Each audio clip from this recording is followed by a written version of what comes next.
Registrar technical head, friend, philosopher and guide. Section 3ലാണ് രജിസ്ട്രാറെ കുറിച്ച് പറയുന്നത്.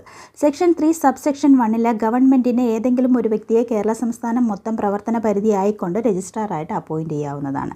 സെക്ഷൻ 3 സബ്സെക്ഷൻ 2ലാണ് രജിസ്ട്രാറിൻ്റെ പവർ ഡെലിഗേറ്റ് ചെയ്യുന്നതിനെക്കുറിച്ച് പറയുന്നത്. ഗവൺമെൻറ് സ്പെഷ്യൽ അല്ലെങ്കിൽ ജനറൽ ഓർഡറിലൂടെ രജിസ്ട്രാറിൻ്റെ പവേഴ്സ് മൊത്തമായിട്ടോ അതല്ലെങ്കിൽ ഏതെങ്കിലും ഒരു പവറോ മറ്റുള്ളൊരു വ്യക്തിക്ക് കൺഫർ ചെയ്ത് കൊടുക്കാവുന്നതാണ്. ഫങ്ഷണൽ രജിസ്ട്രാർ എന്ന ടേമും 3 സബ്സെക്ഷൻ 2ലാണ് പറയുന്നത്. Coir, handloom, textile, fishery, directory ഇൻഡസ്ട്രീസിൻ്റെ ഫങ്ഷണൽ രജിസ്ട്രാർമാർ ഡയറക്ടർ എന്നും ഖാദി ആൻഡ് വില്ലേജ് ഇൻഡസ്ട്രീസിൻ്റെ ഫങ്ഷണൽ രജിസ്ട്രാർ സെക്രട്ടറി എന്നുമാണ് അറിയപ്പെടുന്നത്. രജിസ്ട്രാർ ഒരു IAS റാങ്കിലുള്ള ഉദ്യോഗസ്ഥനായിരിക്കണം. VL മേത്ത കമ്മിറ്റിയാണ് അതിനെക്കുറിച്ച് പറഞ്ഞത്. കമ്മിറ്റി ഓൺ കോപ്പറേറ്റീവ് അഡ്മിനിസ്ട്രേഷൻ എന്നാണ് ആ കമ്മിറ്റി അറിയപ്പെടുന്നത്.